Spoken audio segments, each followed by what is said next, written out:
Hello, this tutorial follows on from previous, where we generated parametric truss, where we can change our length, our depth, the number of bays, truss pattern,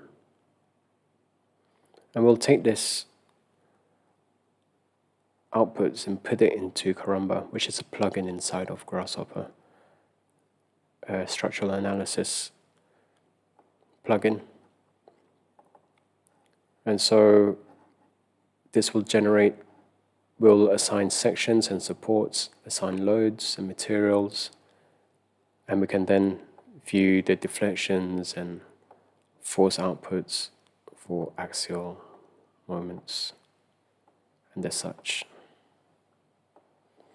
And all this analysis is being done on the fly, so we can change the parameters and it will calculate and analyze on the fly, which makes it very powerful to compare different arrangements. Let's get to it. Right, let's cover some FEA Basics. Screenshot here is taken from Robot, but this would be very similar in any other FEA software like eTabs. Here Robot suggests that there are two steps. The first step is to assemble the model, and then step 2 is to analyze the model. And when you look at the assembly of the model, it breaks it down into defining some nodes, which then defines your bars, which is basically your geometry. And once you've done that, you can assign some sections and materials to that geometry, assign some supports, put in your loading conditions, and that will be sufficient for you then to analyze and design your structure. So Karamba is very much the same, follows the same process. Step 1 is to assemble your structural model. Step 2 is to analyze it.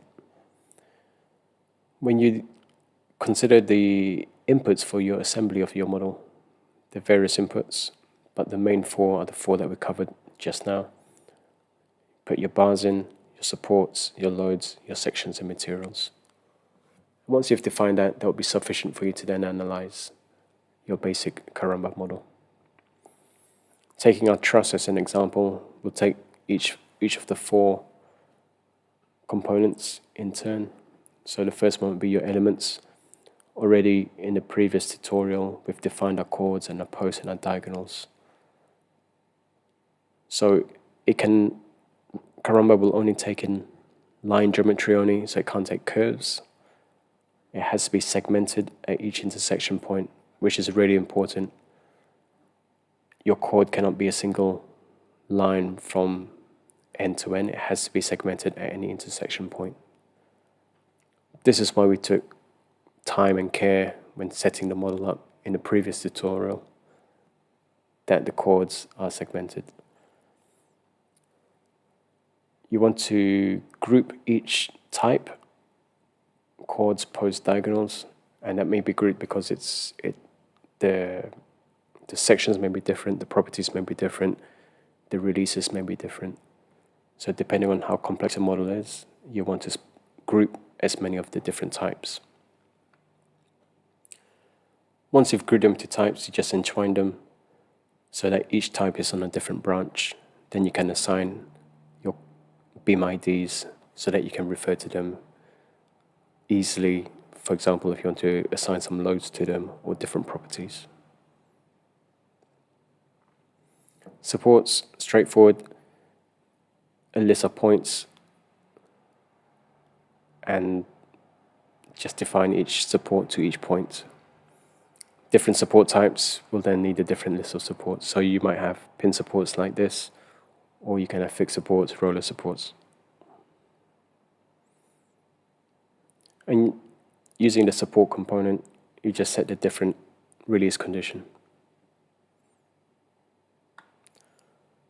The loading component is one component, but depending on the type of load you select, the inputs will change automatically. So gravity will automatically apply self-weight in the vector -1z, and then different loads you can apply different vectors. So here, applying a gravity load of in the z direction with an expression of -x so that it applies downwards, and then you assign a beam ID on where you want to apply that load.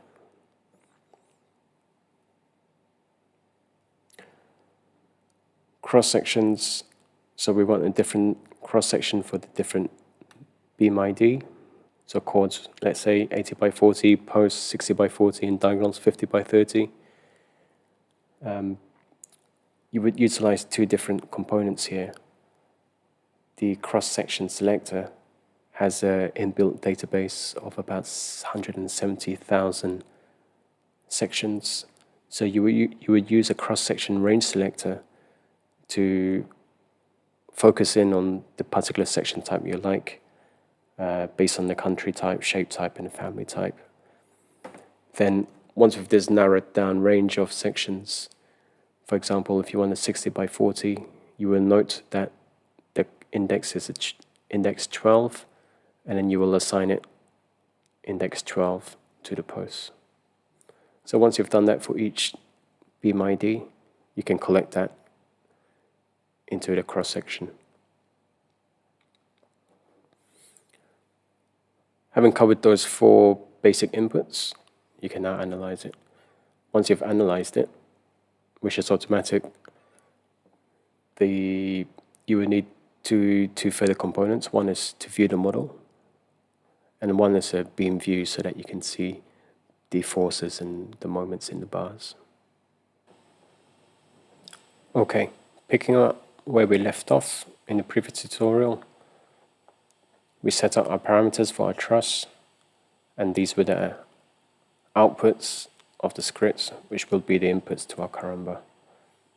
So our parameters were for truss length, truss depth, the number of bays, and the various diagonal patterns, or Virendale. So our outputs of the script were to define our vertical posts, horizontal chords. Note that this is 8 elements, 1, 2, 3, 4, 5, 6, 7, 8, one for each bay, on 2 branches, top chord and bottom chord. Then you have your diagonals and your point supports.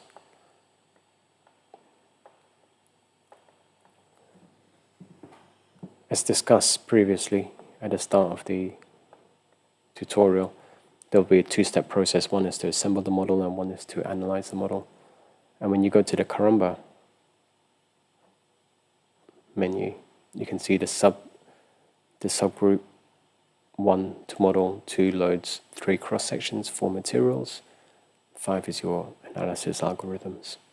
So we can follow this step process to help build our Karamba model. Step 1 is to assemble the model. We really need to focus on 4 elements here.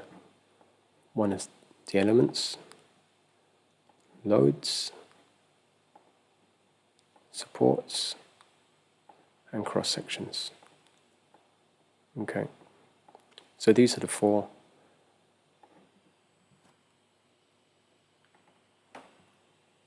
minimum requirements to build a basic model. Assemble model.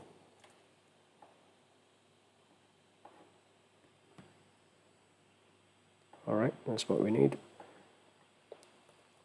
And we'll take each of these 4 in turn. Really important is to flatten your inputs when you're assembling the model. And we'll feed the elements to elements, supports to support, load to load, cross-section to cross-section. The reason we're flattening this, if the inputs were grafted onto different branches, you would create actually separate models, multiple models, and you'd be analyzing multiple models. So really important that the inputs to your assembly are flattened. So we'll flatten here, and we'll just connect these up later. Taking the first one, elements, So line to beam, Karamba. Here we'll take our posts, and it just feeds in here, elements to elements. Obviously the use of containers is not required, just my thing. We have to define an ID for this, so if I put a panel post to ID, this defines all these lines as a post, and Karamba is now converting it into a beam element. Let's put a view model so we can see what we're doing as we're building it. Element IDs, tick on. You can see now we've defined these as posts. So we can do the same thing for chords and diagonals, but instead of copying this 3 times, we'll just use an entwine. What this will do is take each of these elements and put them onto different branches, and we can feed that directly here into line. They've all been assigned beam IDs of posts, so that's okay, we can fix that. Beam ID, multi-line data. So the first one we had was chord, then the post, diagonal.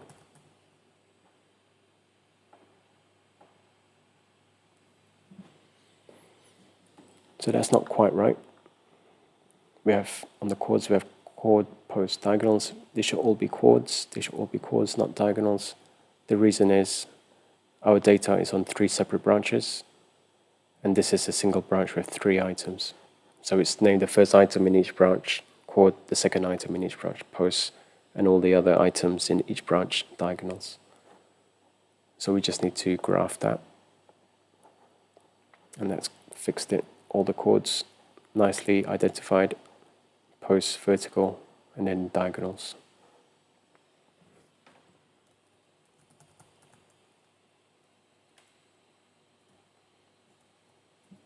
Okay, that was the first step.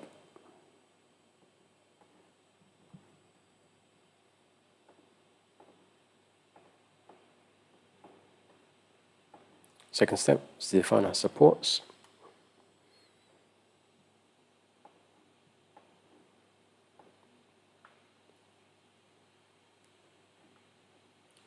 Take our point supports, feed it into the input, set the conditions. This is fully fixed. I would like it to be pinned in RY. Supports to supports as an input. If you want this to be a roller, for example, you will need to then set up a separate support component, and you want to release it, translation X, shift to collect it into one. Here we have 2 supports, so we just have to split that out. This item, the first one can go in here, and the second one can go into here.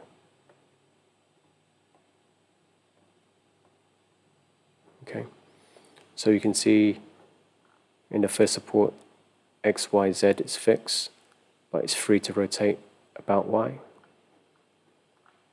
Here, Y and Z is fixed, free in X, and free to rotate about Y. So that's a pin roller.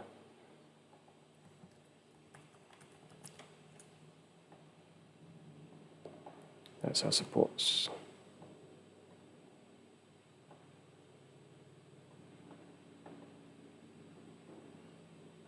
Next, we'll define some loads.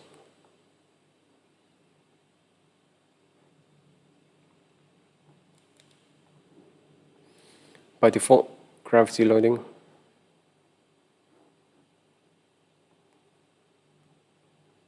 Go to loads. Gravity acting in the minus Z. If you hover over the vector, you can see it's a -1. So we apply a self-weight to all elements. You can change the type of loading to various different types. We'll do a UDL. The vector will be a Z vector. It's gravity, so we want it acting downwards, so we'll put an expression of -x in here. And then we can put a slider to represent the load 1 to 20.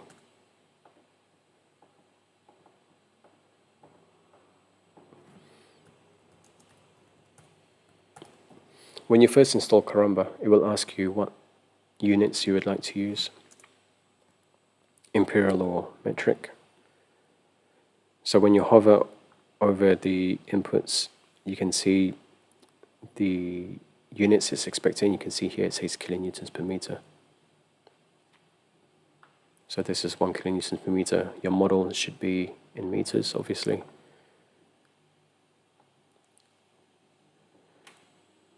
Orientation of the loads can be local or global or projected global. So we want global for gravity.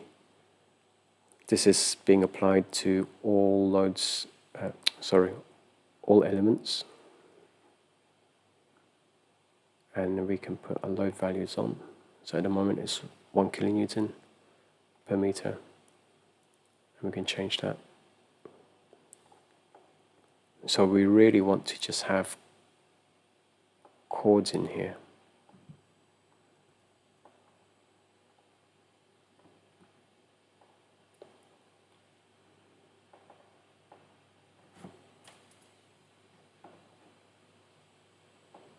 So now that's just applying to both the top chord and bottom chord. Now if we wanted to apply a UDL just to the top chord or just to the bottom chord, we have to fix our beam ID. At the moment, our beam ID collects both chords and names it just as chord. So really we want this separated out and defined separately. In this example, we can do that quite easily because chords is actually on 2 different branches. The entwine flatten the inputs before it puts it on a branch. However, if we untick the flatten inputs, instead of 3 branches being outputted, we'll have 4 branches. The first 2 are actually on the sub branch being forked off. You can see there 0, 0, 0 and 0, 1, and then the other 2 branches for the other 2. Now we have 4 branches. We have to just correct our beam inputs. We have chord top, chord bottom. Let's see if that's right. Okay, so chord T top, chord B bottom. The posts are still well defined and the diagonals are correct as well. So now we can go back to our loads. Instead of applying it to chord which it cannot find now, we'll just put chord T, applies it to the top, chord B, applies it to the bottom. Let's keep it at the top.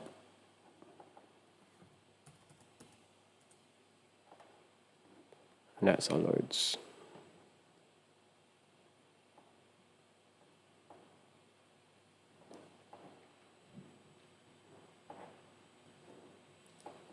I'm not going to connect our gravity just yet. We can do that later. But all we'll do is just shift connect, and it applies this UDL and the gravity load. But I'll just keep it disconnected for the time being. And our last, probably most tricky, is to define the cross sections. Here we'll use 2 components: the cross section selector and a cross section range selector.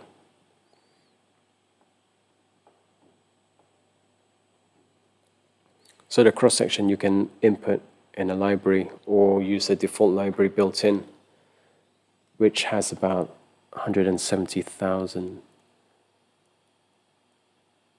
different section sizes into it. So we use a cross-section range selector to select a sub-range of those sections. And it does this quite nicely. So for example, in this Karamba's inbuilt library, there's 17,000 sections. And then we can start focusing on what we're looking for on the different countries. UK, I section, let's say UCs. Now we've just narrowed it down to 41. We can further narrow down the list. So if we just look at what's being outputted here,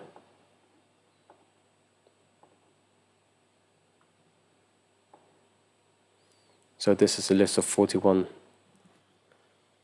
of the UC sections, from the 152 UCs all the way to the 356 UCs. But for example, if we want to limit ourselves to maximum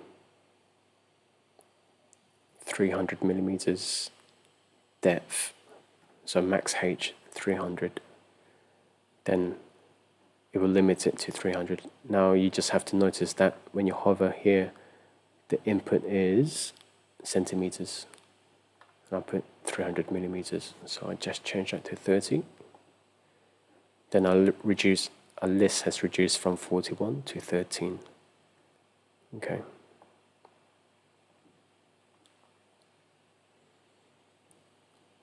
So once you have your reduced list, let's say you want the biggest 254. Okay, so that's index 12.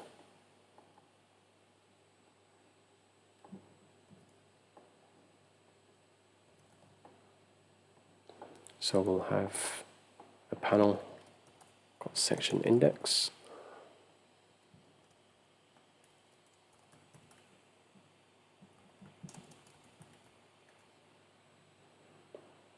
So let's say index 12, that can go here.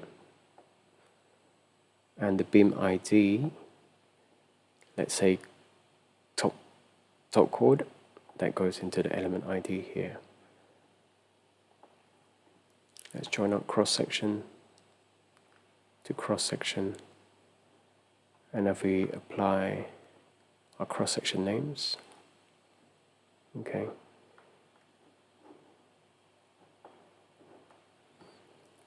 We're expecting 254 UC, but that's not happening, and that's because the library is the 12th in the big library.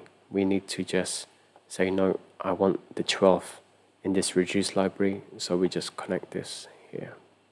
And you can see 254 UC has been applied to chord T, which is the top chord. Okay, so in the same way, I'm just going to copy this list so that my spelling is accurate. Get rid of this one.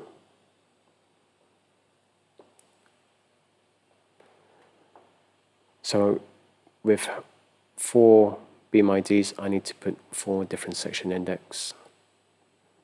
So let's say 12, 12, so that the top and bottom chords are the same section. I'll use a smaller section for the posts, say 203.71, which is index 6. And then for the diagonals, I'll use a 152.30, which is index 1. Okay. So I've got 152 UCs top and bottom. Pretty much they're all 152 UCs. The issue here is just the grafting. We want to graph the beam IDs and the section indexes.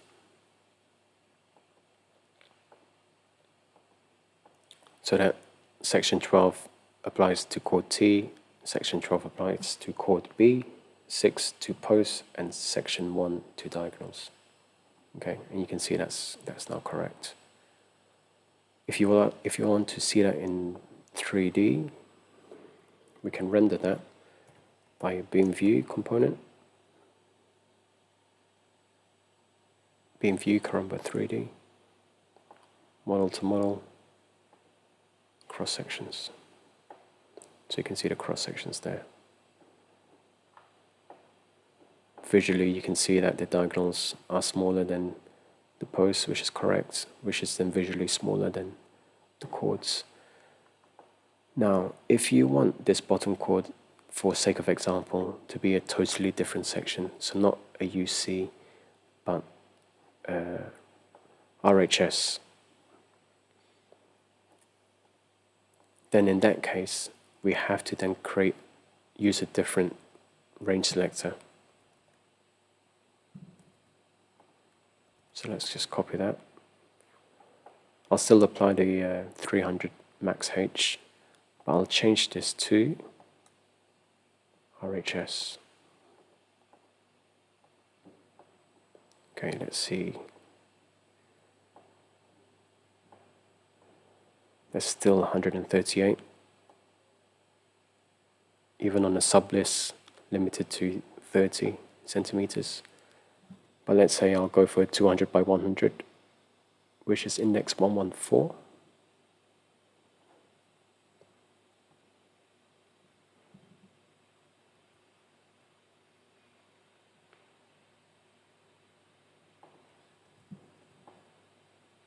So I'll just copy this.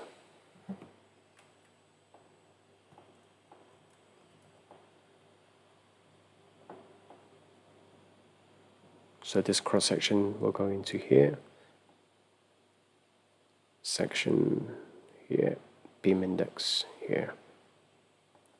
We want 114, just to apply to chord B.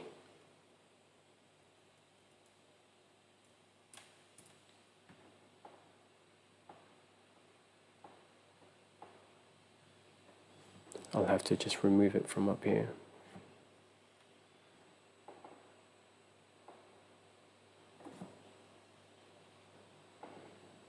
Okay, so this is a default section.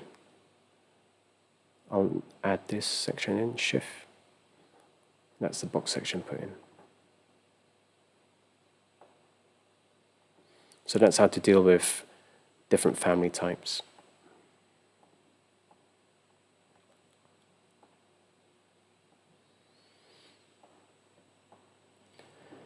The other thing we might want to do here is, when you're using a steel section, it automatically defines the material as steel. But the default FY, I believe, is about 235. So we might want to just correct that if you're doing some design. Obviously, it won't affect your displacement values, because that's just based on stiffness. We can do a material selection. Select steel. Here's your different grades, 355, let's say. Now there are various ways you can put it into here, put it into here, or even directly into the materials here to overwrite it. I'll just put it into here.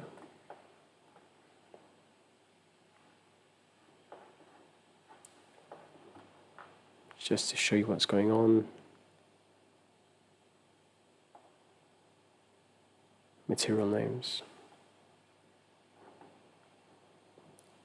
So that's steel, which is your default value at 235, and this is us overriding 355 to the top 3, and we'll put 355 to the bottom chord, and that's changed it there.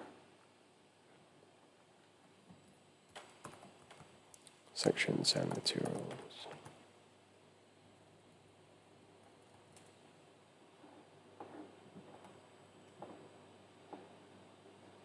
Okay, that's the 4 steps: elements, supports, loads, sections, and materials.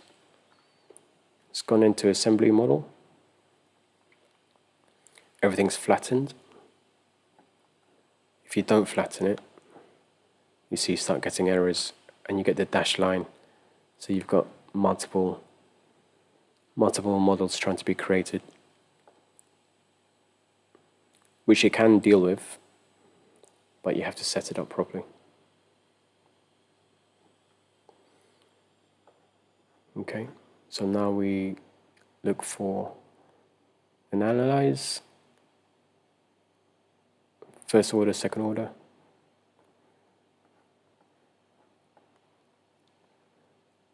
Model to model, this analyzes.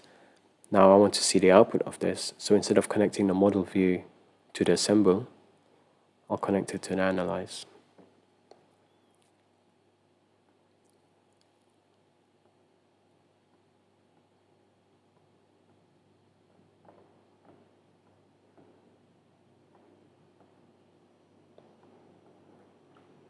Okay, so I should be able to see a deformation, very small deformation. So I can increase the scale, or I can increase the loads. It's only one kilonewton. So as I start to apply more load, you can see the deformed shape.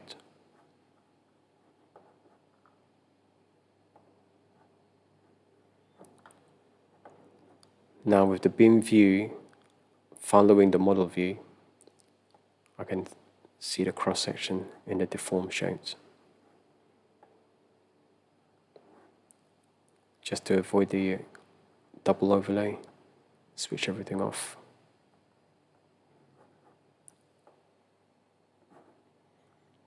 In the beam view, you can see your section forces.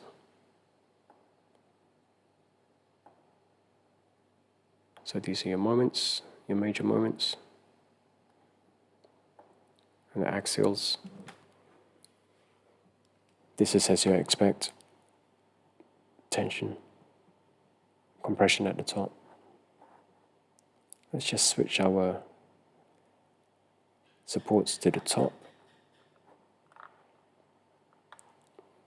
So our supports were being defined from the bottom chord. Let's define it from the top chord. Switch it up here. So you don't get any compression down here. Not really required actually, these two.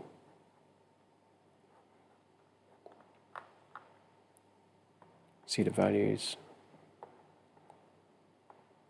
Axial stresses.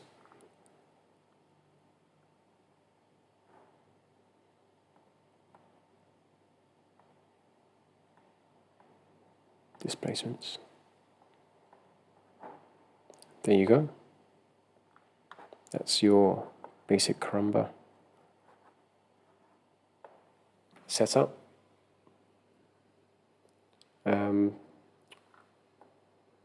One other thing we can look at is the displacements and the energy. So here the displacements, if you look at the unit, centimeters.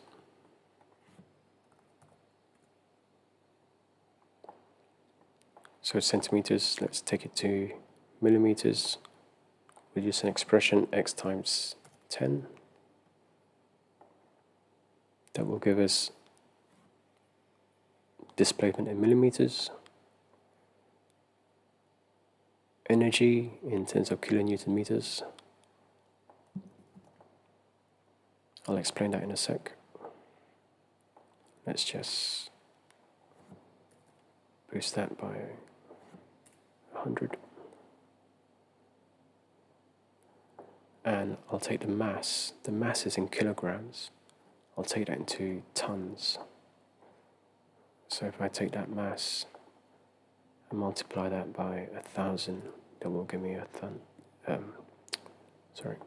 divide by 1,000, that will give it to me in tons. So I've got three values here. I've got the displacement in millimeters, the energy in kilonewton meters times 10 to the 3, it's 10 to the 2, and I've got the mass in tons.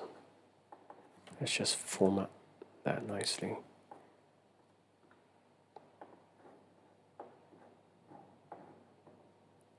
Zero, 1, 2.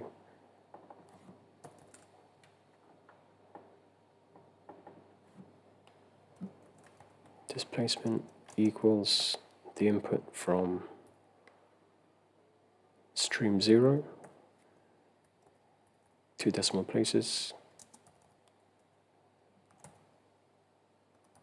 energy equals 1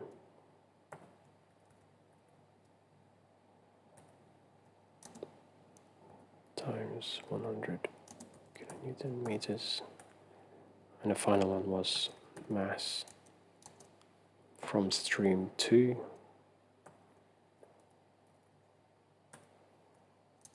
in tons.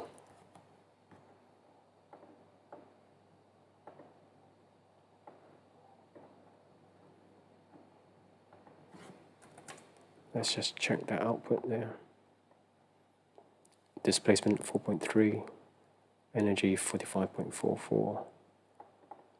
Let's reduce the decimal point there, decimal place. And the mass 6.11 tons. Okay, great. The point about doing this parametrically is then we can start to look at optimization of structure and what makes one structure better than another structure. It depends on your criteria, obviously. So you might want a structure that minimizes displacement, for example. Right. So how many bays would it take to minimize displacement? So if we're keeping the same configuration of pattern, you might argue that more bays will give you a reduced displacement. However, you pay a penalty in terms of the mass. As you start to have more bays, then your mass will increase. The other thing you might want to look at is the efficiency of the structure. And one metric to measure the efficiency is the energy of the structure. What Karamba is doing here, in terms of energy, is basically looking at the axial force versus the length, or multiplied by the length. And so as that is reduced, it's giving a measurement of efficiency. So here we have 45 as a number. So basically, as I reduce it to 4 bays, it's slightly less efficient. And as you have more bays, it's more efficient. But again, you're paying a penalty in terms of mass. So you would run some different goal optimizations to try and optimize your structure based on different patterns or depth or weight or displacement. So this is how you take the next step into optimizing your structure. Okay? That's it for this basic tutorial on Karamba. If you have any questions, just drop me a comment down below and I'll answer them. Thanks very much.